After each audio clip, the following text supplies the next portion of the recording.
Previously on the Seventh Valkyrie, BC's journey deep into the old city reveals only stressed-out working girls and suspicious warriors from the Four Families. With the effects of the Edaran blockades and the Four Families' war with Krona now bursting into daily life, the whole city is on edge, and out in the shadows, danger is lurking around every corner. Find out what happens next on the Seventh Valkyrie. The sun had completely set by the time BC began the journey back up towards Sylphie's. She was behind schedule, and in the fading light, the shadows lurking in doorways, gazing out onto the street had a much different temperament. If there had been some eyes on the street before, there would be dozens now, and BC and the girls would stand out. She just hoped that there wasn't going to be any trouble. BC had been instructed by May to try to convince as many people to come back to Velvet as possible, but the entire rest of her circuit of the Riverside Lowlands and down into Seawall bore no fruit. If she was honest with herself, she hadn't expected it to.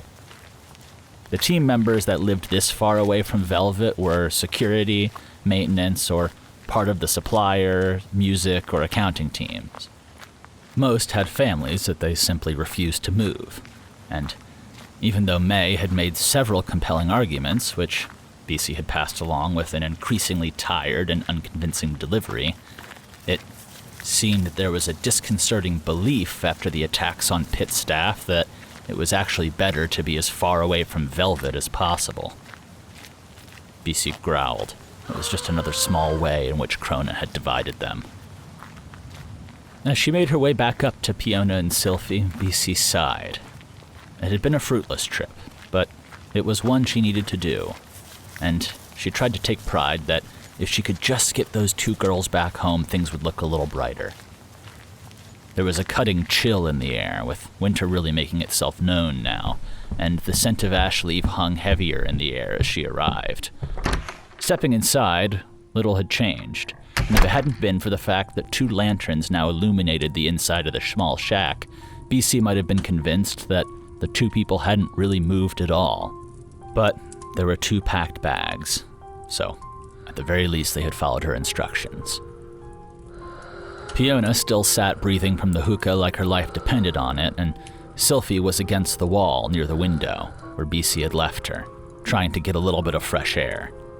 It had been a good call because Fiona's eyes were red from long-spent tears and glazed over from the ox-killing amount of ash leaf she'd smoked. Even so, Sylphie seemed a touch smaller, like the smoke in the air had shriveled her up, and as BC tried to get them moving, she could tell they were both on their last legs. It started with gentle encouragement from BC, and then slightly sharper encouragement when the gentle words seemed to not be working. And finally, she got the two of them slightly more packed and all the way out the door. By that point, whether it was all of the ash leaf smoke in the air or just the exhaustion of a long day, BC was getting a little bit irritated at their questions. Yeah, the ash leaf could come. No, not all of it. No, the hookah couldn't either. How the fuck were we even going to transport it? Yes, they were walking all the way. No, they didn't have a carriage. Who did they think she was? BC had expected Fiona to be a weight, and she gave her grace for that. Quitting addictions, especially if you weren't ready for it, was really fucking hard. But, gosh, she had expected a little bit more from Sylphie. The two of them were Velvet girls, for God's sake. Why couldn't they fucking handle some of this shit? BC shook her head, scolding herself for her internal outburst and glad that she hadn't let it slip to the outside. They needed to get back to the pit now, and then everything would be easier. BC changed her approach. With some feeble attempts at humor, she led the girls out the door, throwing Fiona's bag and satchel over her shoulder.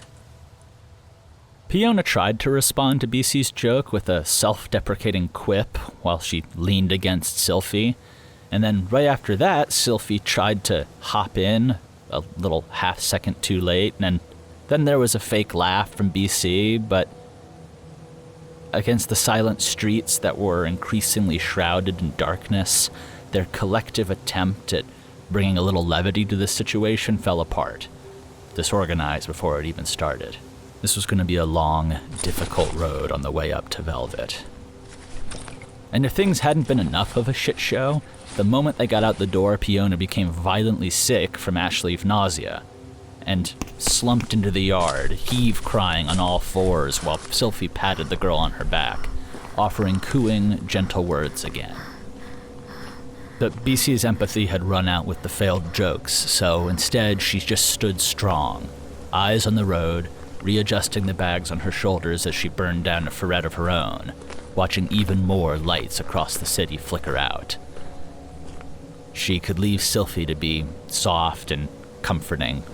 Now, she needed to be strong enough for all three of them, if that's what it took. In time, Fiona had recovered enough to stand again, profusely apologizing and breaking into a weighty sob as she fell back against Sylphie. BC was moderately surprised she had anything left to cry, and all she had to offer was a hand on the shoulder and a gentle word that it was time to keep going. Then, BC turned and began to lead the girls up the road towards the pit. It was strange thinking of how many times BC had walked those long, winding streets at any hour of evening to lead Velvet girls back home, and how different it all felt tonight. For 3 years, BC had come to know intimately the geography of the old city, as well as its rhythms, the rise and fall of the different dives and hangouts, the evening spots and the temples, the bars that would fill and empty as the people of the old city went about their lives. The old city was an amalgamation of the people who lived there and those who visited, and yet in rain or shine, through turf wars and traditional holidays, there was a sense of consistency to it, a steady beat that ebbed and flowed and that you could set your alarm by if you knew how to look for it.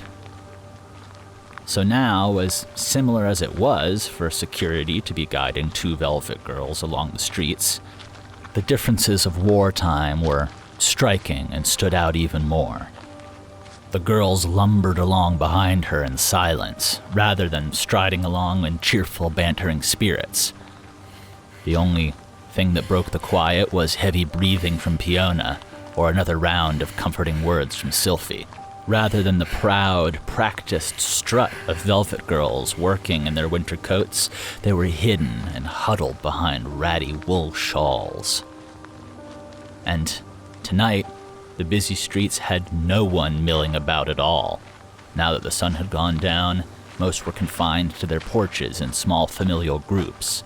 The only people not at home were the watchers of the families, who stood out now from the shadows of the alleyways, not even trying to hide. As they left the riverside lowlands and entered the doubly salty air of the dockside, the weathered edges of the old city began to show themselves. Along the riverfront, the last men closing down the docks shuffled hurriedly, but they would not find shelter in the dockside bars and dives, as outside patios lay empty, fire pits unlit and abandoned. The fires that were lit were under the wharves and behind spots of shelter, where junkers and homeless and vagabonds turned at the sight of the girls, but even they didn't catcall out like they usually would have, merely staring out from the darkness like everyone before them. What was usually a cheerful, welcoming haven on the south side of Reen had turned in a few days and on a few orders. Now, everyone in the old city, all of its forces laid coiled in wait, like some paranoid, million-eyed predator, just waiting to strike anything that moved. BC had tried to cheerwave her up when she told him about the sleeping dragons of the old city, the organized forces who laid resting, watching, that would rise up and attack any threat if ever it was needed. But it was one thing to talk about those forces from the comfort of Velvet, and it was an entirely different one to feel their gaze upon you. The breeze shifted directions as BC, Fiona, and Sylphie turned up from the docks, along the long road heading through Midton. But as they prepared to leave the waterfront and enter the winding cobblestone roads, BC brought the 3 of them to a stop with a word. There was something in the shadows. Dropping both bags from her shoulders, BC drew 2 knives, the star steel ones, which she had carried ever since her night in Eclipse, and barked a quick order to the 2 girls behind her. "Stay right here," BC said. Stepping forward, BC called out into the shadows. "Hey, you want to talk about this, fuckhead?" There was silence from the entrance to the Midtown Road. Normally, the storefronts would all be lit up, and the little stone archway would welcome you off the docks, glowing and glistening. Now everything was dark.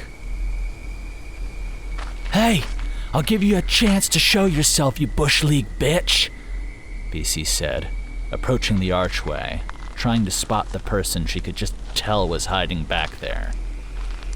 She moved in sweeping arcs, checking her angles. She wasn't at her sharpest, not after a day like today, but she knew when something wasn't right.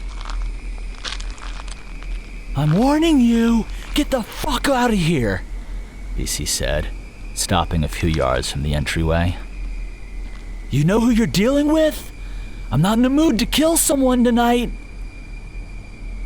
Again, there was no answer. Had she really started seeing things? Was that where she was at right now? Taking a deep breath, BC checked on the girls, and then stepped through the archway. The dirt shifted to her left, and as she turned to whip her knife at the man stepping from a hidden mound of earth, another one came rushing back, attacking BC from behind, catapulted by a rising platform of stone. BC ducked down into a backbend, letting the man behind her sail past, and then finished into a handspring back up onto her feet as a water whip closed right where she'd been moments before.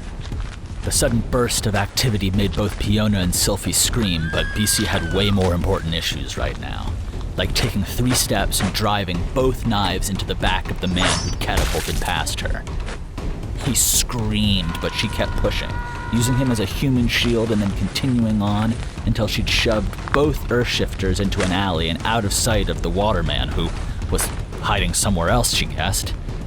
BC had just pulled her knives out of the first dying Earthshifter, who sprayed the oily black blood of someone who'd turned entirely to dagger dust, when the second regained his feet and fired an earth shot at her.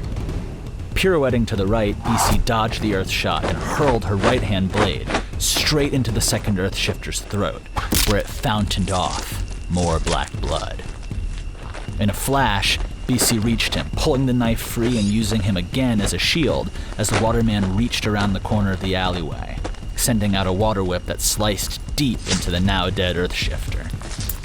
Sprinting forward and throwing the second body straight into the waterman to daze him, BC followed up with a full-bodied tackle that sent all 3 bodies, BC, waterman, and dead earth shifter, back out into the archway and the road to Midtown. BC rolled to her feet, prepared to fight, but just then her intuition flared, and instead of pressing her advantage, she rolled, diving past the alleyway and into another on the other side. The waterman got to his feet, shouting obscenities, thinking he'd scared her off, and just as he prepared another glowing water whip, a massive column of fire came blasting up the street, filling the archway, engulfing the waterman with a shrieking cry and leaving behind only a twitching, charred corpse. The alleys around the archway grew silent, and BC breathed heavy. There was no one outside of the families who had that much power. Want to know what happens next? Join us on Patreon to become a hero of Edaran and get early access to episodes along with bonus features, director's commentary, and the full Tab to archive. You can also find other ways to support us at the links in the description, and we will see you next week.